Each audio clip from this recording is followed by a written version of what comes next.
नमस्कार दोस्तों, मैं पीयूष साटर एक बार फिर स्वागत करता हूं आपका स्टडी जोन क्लासेस के ऑनलाइन प्लेटफॉर्म पर। तो दोस्तों, जैसा कि आप थंबनेल में देख रहे हो, आज से हम पॉलिटेक्निक थर्ड सेमेस्टर की सिविल ब्रांच की दोस्तों ऑनलाइन क्लासेस प्रारंभ करने जा रहे हैं। और दोस्तों, जिस चैप्टर के बारे में अपन डिस्कस करेंगे वो चैप्टर नंबर 1 है, मोमेंट ऑफ इनर्शिया, जड़त्वागुण, और सब्जेक्ट का नाम है हमारा मैकेनिक्स ऑफ मटेरियल। लेकिन दोस्तों, सेशन को स्टार्ट करने से पहले मैं आपसे कहना चाहता हूँ, आपके दिमाग में, बहुत से विद्यार्थियों के दिमाग में बात आ रही होगी कि सर तो क्लासेस बहुत समय पहले स्टार्ट करने वाले थे, सर ने वीडियो भी बना दिया था और उस वीडियो के अगले दिन से क्लास स्टार्ट होने वाली थी, लेकिन सर अचानक कहाँ गायब हो गए, सर क्लास क्यों स्टार्ट नहीं कर रहे हैं। हालांकि बहुत से विद्यार्थियों को मैंने यूट्यूब कम्युनिटी के माध्यम से, व्हाट्सएप स्टेटस के माध्यम से, फेसबुक प्रोफाइल के माध्यम से सभी को सूचित कर दिया था कि क्लासेस क्यों नहीं हो पा रही है। लेकिन दोस्तों, फिर भी अगर यदि किसी विद्यार्थी को पता नहीं चला है तो उनको मैं बताना चाहता हूँ कि दोस्तों, जहाँ पर अपना कोचिंग इंस्टीट्यूट है, कोचिंग इंस्टीट्यूट अपना राजस्थान राज्य के कोटा जिले के सांगोद कस्बे के अंदर है। तो दोस्तों, इस कस्बे के अंदर क्या हुआ था, भारी बरसात के कारण नदी का पानी क्षेत्र में प्रवेश कर गया था, जिससे दोस्तों इस कस्बे की एक एक मंजिल, एक एक फ्लोर व्यक्तियों का डूब चुका था। व्यक्ति बहुत ज़्यादा परेशान हो चुके थे। दोस्तों, यहाँ पे बिजली के खंभे टूट चुके थे, इलेक्ट्रिसिटी जा चुकी थी, नेट के ब्रॉडबैंड कनेक्शन टूट चुके थे। 3-4 दिन से सब कुछ अस्त व्यस्त हो रहा था दोस्तों, ना तो यहाँ पे लाइट आ पा रही थी, ना नेट आ पा रहा था। अब दोस्तों धीरे धीरे वापस जिंदगी पटरी पर लौट रही है। दोस्तों, ये शहर पूरा बर्बाद हो चुका है, बहुत नुकसान, करोड़ों का नुकसान यहाँ पे जनता को उठाना पड़ा है, क्योंकि दोस्तों एक एक मंजिल डूबना बहुत बड़ी बात है। धीरे धीरे वापस ये शहर पटरी पर लौटेगा, लेकिन फिलहाल तो यहाँ पर सब कुछ बर्बाद हो चुका है। इस कारण से दोस्तों अपनी क्लासेस नहीं हो पा रही थी।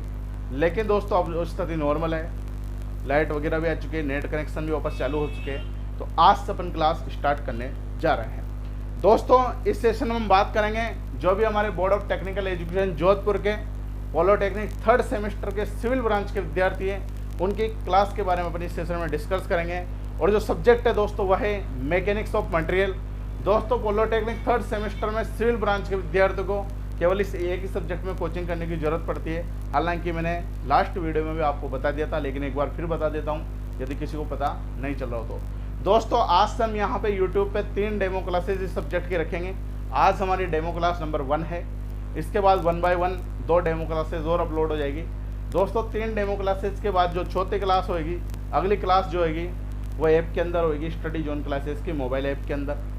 दोस्तों, यदि किसी को पॉलिटेक्निक थर्ड सेमेस्टर की अच्छे से तैयारी करनी हो, अच्छी परसेंट बनानी हो, अच्छे कंसेप्ट क्लियर करके आगे बढ़ना चाहता हो, तो डिस्क्रिप्शन में मैंने ऐप का लिंक दे रखा है, वहाँ से आप स्टडी जोन क्लासेस की मोबाइल ऐप को इंस्टॉल करें, या गूगल प्ले स्टोर पर भी जाके आप ऐप को इंस्टॉल कर सकते हैं। और दोस्तों, वहाँ से आप थर्ड सेमेस्टर का मैकेनिक्स ऑफ मटेरियल का कोर्स खरीद सकते हैं। दोस्तों, पहले जो ऑफर था फीस का वो 15 अगस्त तक था, लेकिन ये 4-5 दिन से नदी की वजह से अपनी क्लासेस नहीं हो पाई, तो उस ऑफर को बढ़ाकर मैं 20 अगस्त तक करता हूँ। तो 20 अगस्त तक अगर आप कोर्स को खरीदोगे तो आपकी जो फीस है वो 749 रुपये कंप्लीट सिलेबस की, पूरे सिलेबस की फीस 749 रुपये, 749 रुपये आपको कंप्लीट सिलेबस की क्लासें मिलेगी। जो भी क्लास में हम पढ़ेंगे उनके हैंड रिटन नोट्स की PDF भी आपको ऐप के अंदर मिलेगी। और समय समय पर डाउट क्लासेस, जो भी डाउट आपको आएंगे वह भी ऐप के अंदर संचालित की जाएगी, जिसकी सूचना आपको व्हाट्सएप ग्रुप के माध्यम से प्रदान की जाएगी। जो भी कोर्स खरीदेगा उसका एक व्हाट्सएप ग्रुप बनाया जाता है इस इंस्टीट्यूट पे, और सारी सूचना, क्लास कब अपलोड होगी, कब डाउट क्लास होगी, इनकी सूचना उस व्हाट्सएप ग्रुप में प्रदान कर दी जाती है। ठीक है दोस्तों, हालांकि ये सब कुछ मैं पहले वाले वीडियो में भी बता चुका हूँ कंप्लीट डिटेल, फिर भी किसी को पता नहीं था तो मैंने बता दिया। ठीक है, 20 अगस्त तक अगर आप कोर्स खरीदते हो तो फीस क्या है, मात्र 749 रुपये। ठीक है दोस्तों, जो कि राजस्थान के अंदर बहुत कम है।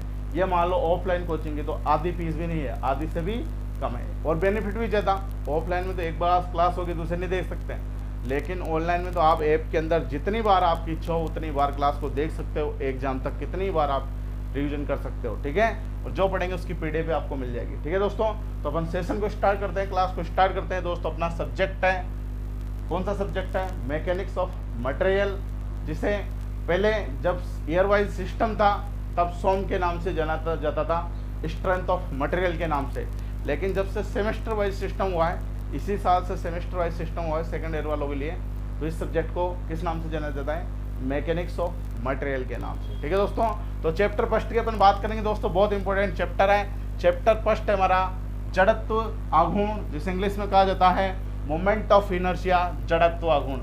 थर्ड सेमेस्टर क्लासेस के बारे में डिस्कस अपन करेंगे दोस्तों। हमारी आज की क्लास है डेमो क्लास नंबर 1। ठीक है दोस्तों, तो अपन सेशन को स्टार्ट करते हैं भैया। ठीक है, एक बार कमेंट करके रिप्लाई कर दो, फिर अपन इस सेशन को स्टार्ट करते हैं। तो इसमें सबसे पहला हेडिंग डालो सेंटर ऑफ ग्रेविटी। सबसे पहला जो पॉइंट है इसमें वह है centre of gravity. Centre of gravity जिसे इंग्लिश में बोलेंगे शॉर्ट में सीजी। ठीक है, तो पहला जो हेडिंग है हमारा वह है सेंटर ऑफ ग्रेविटी सीजी। इसके बारे में आप लास्ट ईयर मैकेनिक्स में पढ़ चुके, लेकिन एक बार फिर अपन डिस्कस करेंगे, समझेंगे सीजी क्या होता है, सेंटर ऑफ ग्रेविटी क्या होता है। हाँ तो भैया हम बात कर रहे हैं सेंटर ऑफ ग्रेविटी सीजी की, जिसे हिंदी में बोलते हैं गुरुत्व केंद्र। ठीक है, इसके डेफिनेशन में लिखो आप, किसी वस्तु का गुरुत्व केंद्र, किसी वस्तु का गुरुत्व केंद्र उसके अंदर स्थित, किसी वस्तु का गुरुत्व केंद्र उसके अंदर स्थित, किसी वस्तु का गुरुत्व केंद्र उसके अंदर स्थित वह काल्पनिक बिंदु है, वह काल्पनिक बिंदु है। किसी वस्तु का गुरुत्व केंद्र उसके अंदर स्थित वह काल्पनिक बिंदु है जिस पर उस वस्तु का संपूर्ण भार कार्य करता है, जिस पर उस वस्तु का संपूर्ण भार कार्य करता है, कार्य करता है, चाहे वस्तु किसी भी स्थिति में रखी हो, चाहे वस्तु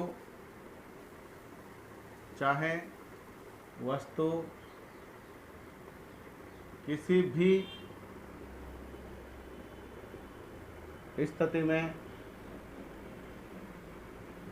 रखी हो, चाहे वस्तु किसी भी स्थिति में रखी हो। एक बार फिर रिपीट कर देता हूँ मैं, किसी वस्तु का गुरुत्व केंद्र उसके अंदर स्थित वह काल्पनिक बिंदु है जिस पर वस्तु का संपूर्ण भार कार्य करता हो, चाहे वस्तु किसी भी स्थिति में रखी हो। तो भैया सबसे पहले बात करते हैं सेंटर ऑफ ग्रेविटी क्या होता है, सीजी क्या होता है, किसे हम सीजी कहते हैं। तो भैया कोई भी वस्तु है, उस वस्तु के अंदर स्थित ऐसा वह बिंदु जहां पर उस वस्तु का संपूर्ण भार केंद्रित माना जा सके, उसे क्या कहा जाता है, गुरुत्व केंद्र कहा जाता है, सीजी कहा जाता है। काल्पनिक बिंदु जो हमें दिखाई नहीं देता हो, मान लो ये हमारे पास m द्रव्यमान की एक वस्तु है। ठीक है, अब इस वस्तु का संपूर्ण भार मान लो ये एक बिंदु है, इस बिंदु पर डिफाइन किया गया है कि जो वस्तु है इसका संपूर्ण भार कहाँ केंद्रित माना गया है, इस एक बिंदु पे, जो हमें दिखाई नहीं देगा। काल्पनिक का मतलब दिखाई नहीं देगा, लेकिन उस वस्तु का संपूर्ण भार, सारा भार उस बिंदु पर केंद्रित माना जा सकता है, और उसी बिंदु को क्या कहा जाता है, सीजी कहा जाता है, सेंटर ऑफ ग्रेविटी कहा जाता है। इसके बारे में आप मैकेनिक्स में पढ़ चुके हो लास्ट ईयर। ठीक है, इसके बाद इस पर नोट डाल के लिखना, 14 डायग्राम बना लो, ये डायग्राम बना लो, ये वस्तु और बीच में क्या है, पॉइंट जिस पर भार केंद्रित माना जा सके, सीजी। ठीक है, ठीक है भैया। इसके बाद नोट डाल के लिखना, इसके बाद नोट डाल के लिखो, हर स्थिति में वस्तु का केवल, प्रत्येक स्थिति में वस्तु का केवल एक ही गुरुत्व केंद्र होता है। प्रत्येक स्थिति में वस्तु का केवल एक ही गुरुत्व केंद्र होता है, एक ही गुरुत्व केंद्र होता है। प्रत्येक स्थिति में वस्तु का केवल एक ही गुरुत्व केंद्र होता है। मतलब स्थिति जो वस्तु है वह किसी भी स्थिति में रखी हो, चाहे वो क्षैतिज रखी हो, चाहे वो ऊर्ध्वाधर रखी हो, आड़ी टेढ़ी कैसे भी रखी हो, लेकिन उसका गुरुत्व केंद्र सेंटर ऑफ ग्रेविटी क्या होगा, हमेशा एक ही होगा। ठीक है, और इसे सीजी से व्यक्त किया जाता है, इसे सीजी से व्यक्त किया जाता है। तो भैया किसकी बात होगी, ये सेंटर ऑफ ग्रेविटी की बात होगी, सीजी की बात होगी कि सीजी हम किसे कहेंगे, गुरुत्व केंद्र हम किसे कहेंगे।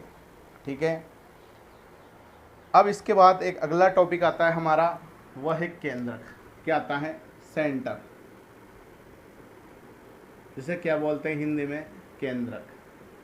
ठीक है, इसे अपन जी से रिप्रेजेंट करते हैं, ओनली जी। ठीक है, अब दोस्तों सी जी में और कैपिटल जी में क्या डिफरेंस है, उसके बारे में अपन डिस्कस करते हैं कि सी जी क्या होता है। सी जी तो हमने पढ़ा, जहाँ पे संपूर्ण भार केंद्रित माना जा सके उसे तो सेंटर ऑफ ग्रेविटी सी जी कहा जाता है। अब बात करते हैं किसकी, केंद्रक की, कि केंद्रक किसे कहा जाएगा। ठीक है,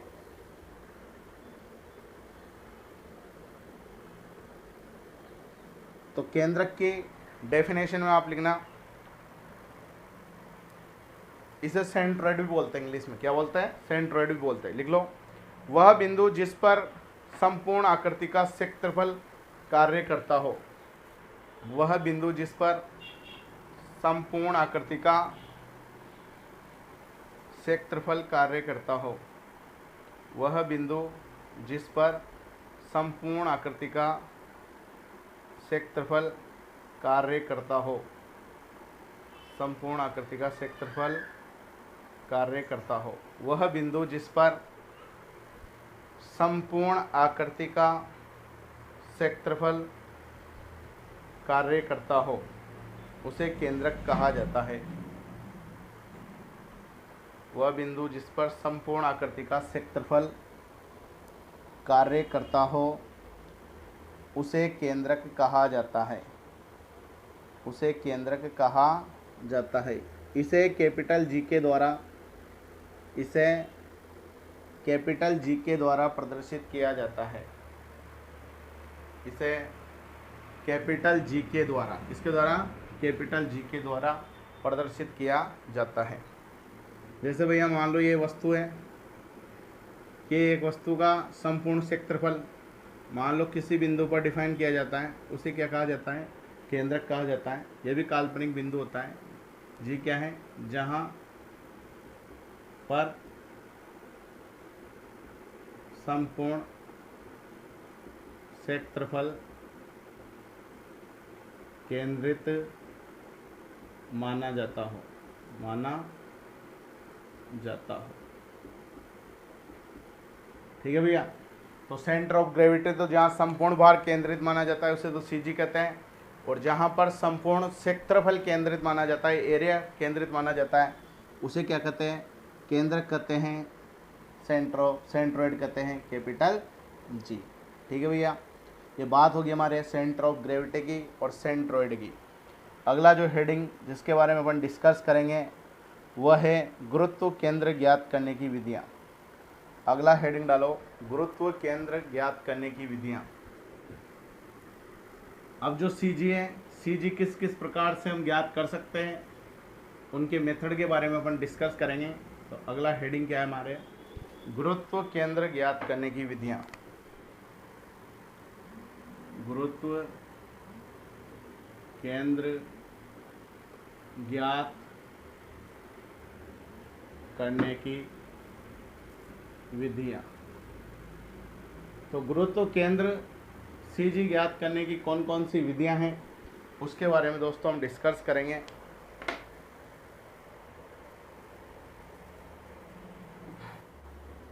गुरुत्व केंद्र ज्ञात करने की विधियाँ। ठीक है, देखो इसमें गुरुत्व केंद्र ज्ञात करने की विधियाँ निम्न हैं।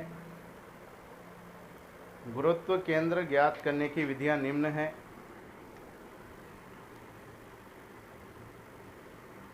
गुरुत्व केंद्र ज्ञात करने की विधियाँ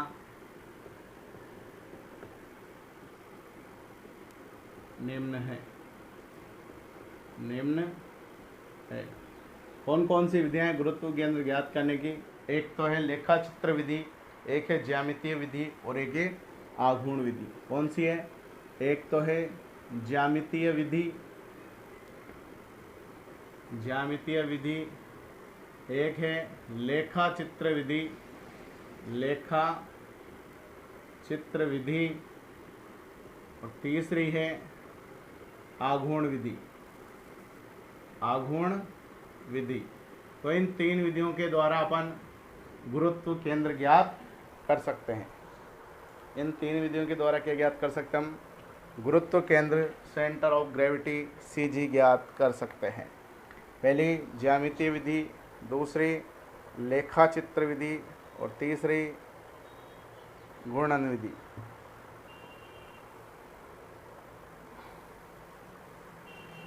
आघूर्ण विधि, घूर्णन विधि नहीं, आघूर्ण विधि।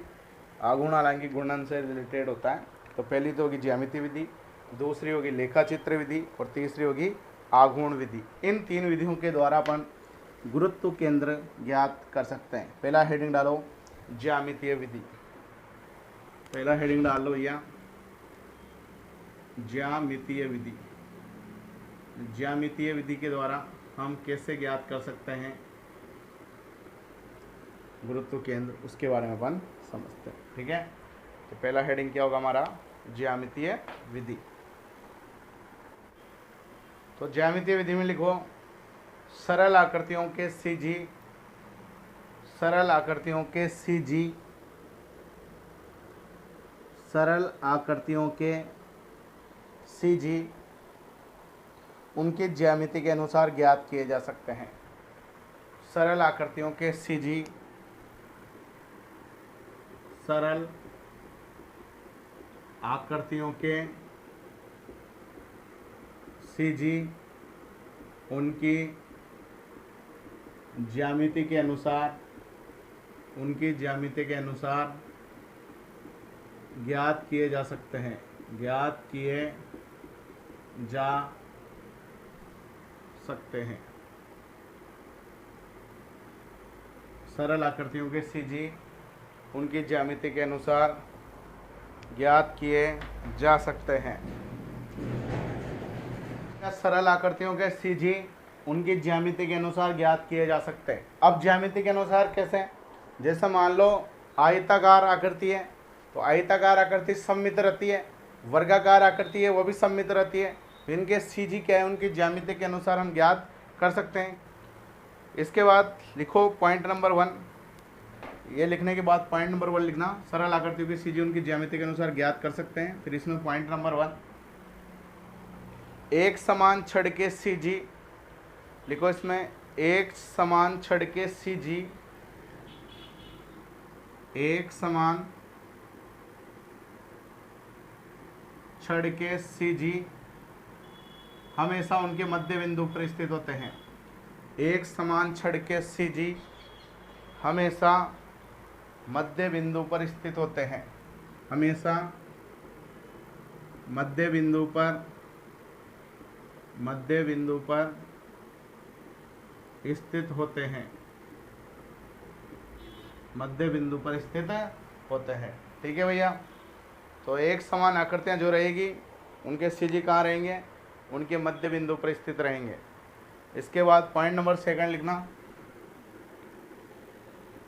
पॉइंट नंबर 2, किसी आयत या समांतर चतुर्भुज का सीजी, किसी आयत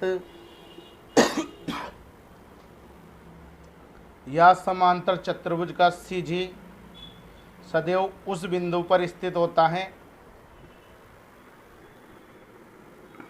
किसी आयत या समांतर चतुर्भुज का सीजी हमेशा उस बिंदु पर स्थित होता है, हमेशा उस बिंदु पर स्थित होता है। किसी आयत या समांतर चतुर्भुज का सीजी हमेशा उस बिंदु पर स्थित होता है जहां पर दोनों विकर्ण आपस में मिलते हैं। जहां पर दोनों विकर्ण आपस में मिलते हैं, ठीक है भैया। आयत हो या समांतर चतुर्भुज हो, इनका सीजे में से वहाँ स्थित होगा जहाँ पे दोनों विकर्ण आपस में मिलेंगे, ठीक है। तो यहाँ से इम्पोर्टेंट बात क्या निकलती है, ज्यामितीय विधि से इम्पोर्टेंट बात यह निकलती है कि इनका सीजी, एक तो जो भी समान छड़ होती है, समान आकृति की छड़ होती है, उनका सीजी तो उनके मध्य बिंदु पर होता है, और आयत और समांतर चतुर्भुज जो भी है, इनका जो सीजे होता है वो उस बिंदु पर स्थित होता है जहाँ पे इन दोनों के विकर्ण आपस में मिलते हैं। जैसे मान लो ये आयत है हमारा, ये आयत, तो आयत का सीजी कहाँ रहेगा, एक विकर्ण तो ये और एक विकर्ण ये जहाँ मिलेगा इस बिंदु पर क्या रहेगा, इसका सीजी रहेगा। ये आयत है, ए बी सी डी। इसी प्रकार समांतर चतुर्भुज का भी वही होगा जहाँ पे विकर्ण मिलेंगे, ठीक है। तो ये इंपॉर्टेंट बात है किसकी, ज्योमेट्रिकल मेथड की, ज्यामितीय विधि की, ठीक है भैया। तो इसको आप नोट कर लो, उसके बाद हम आगे चलते हैं।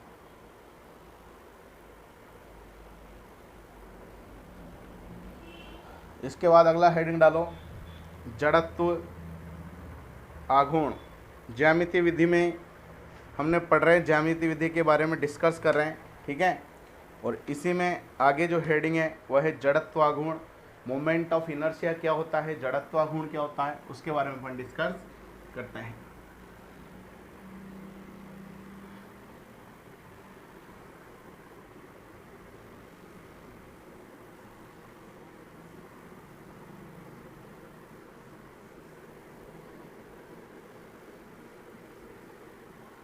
तो अगला हेडिंग क्या है हमारा, अगला हेडिंग है जड़त्व आघूर्ण। जड़त्व आघूर्ण जिसे क्या बोलते हैं, मोमेंट ऑफ इनर्शिया। क्या होता है जड़त्व आघूर्ण, मोमेंट ऑफ इनर्शिया, ठीक है। पहले डायग्राम बना लो इसका, फिर इसको अपन समझते हैं, ठीक है।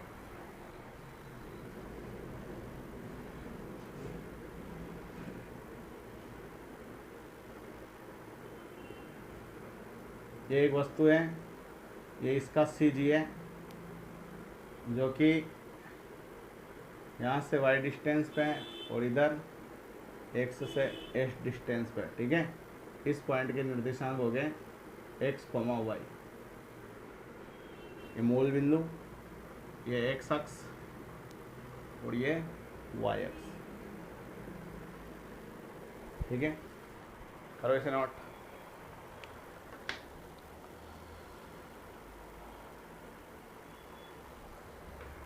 इसका मास है,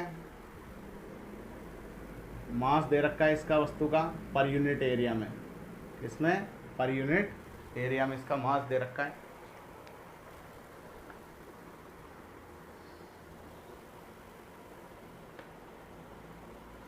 तो भैया इसमें लिखो, चित्र के अनुसार एक पिंड दिया गया है।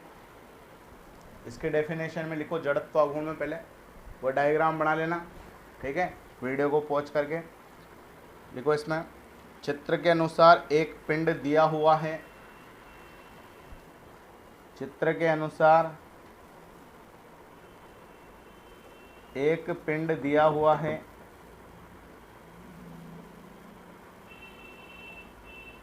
चित्र के अनुसार एक पिंड दिया हुआ है जिसका क्षेत्रफल कैपिटल ए है। चित्र के अनुसार एक पिंड दिया हुआ है जिसका क्षेत्रफल कैपिटल ए है, ठीक है। तो इस चित्र के अनुसार एक पिंड दिया हुआ है जिसका क्षेत्रफल कैपिटल ए है। क्षेत्रफल कैपिटल ए का y अक्ष के सापेक्ष, क्षेत्रफल कैपिटल ए का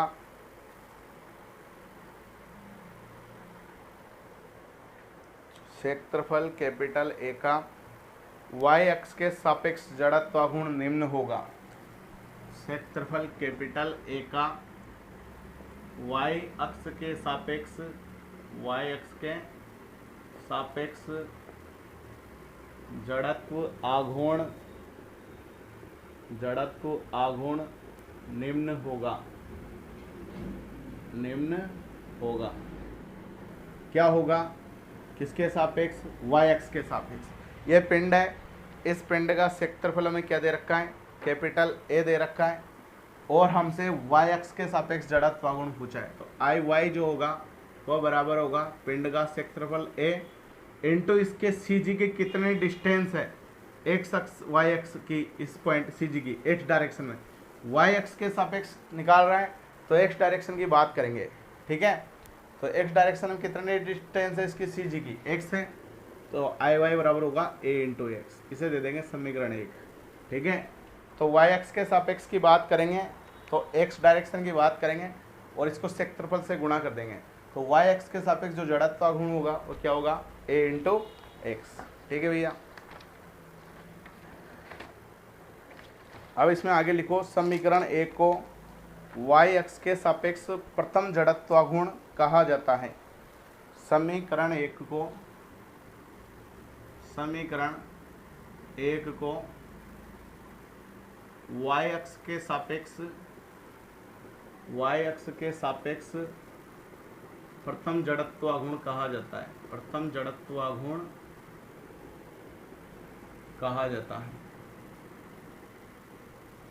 तो समीकरण 1 जो आई है हमारे, इसे क्या कहेंगे? y अक्ष के सापेक्ष प्रथम जड़त्व आघूर्ण, यानी पहले नंबर का जड़त्व आघूर्ण कहा जाता है। ठीक है भैया, तो इसे क्या कहेंगे? पहले नंबर का जड़त्व आघूर्ण कहेंगे। इसके बाद नोट डाल के लिखना, इसके बाद नोट डालो और नोट डाल के लिखना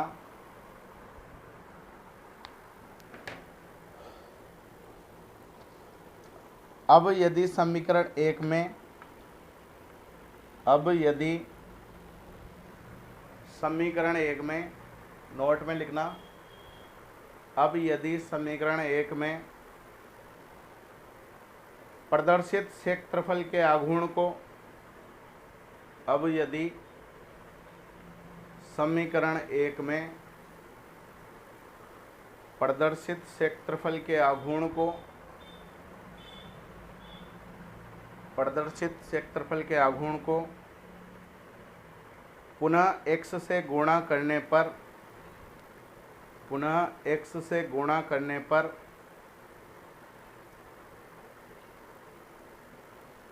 आघूर्ण को पुनः x से गुणा करने पर प्राप्त जड़त्व आघूर्ण को,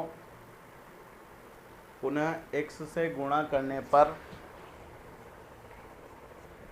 प्राप्त जड़त्व आघूर्ण को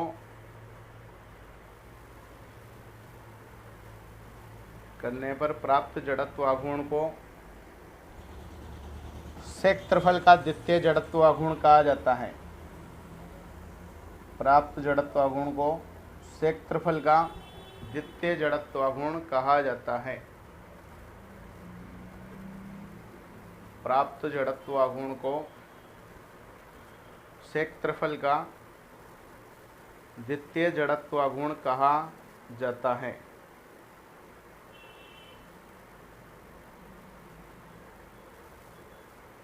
द्वितीय जड़त्व आघूर्ण कहा जाता है। वह इसी द्वितीय आघूर्ण को, वह इसी द्वितीय आघूर्ण को जड़त्व आघूर्ण कहा जाता है। जड़त्व आघूर्ण कहा जाता है, कहा जाता है।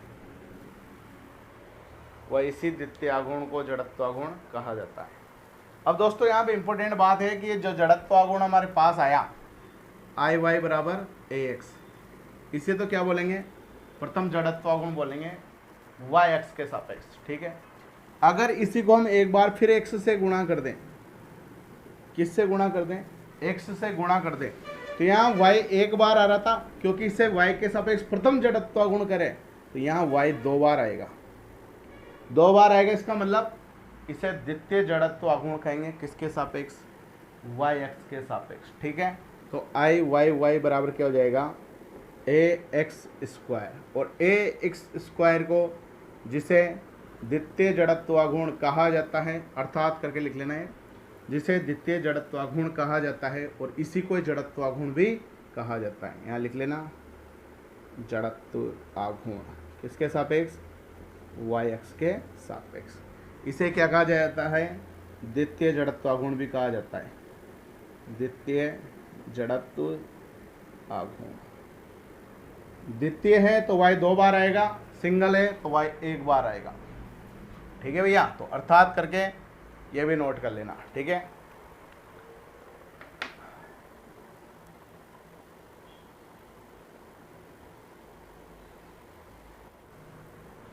ठीक है भैया।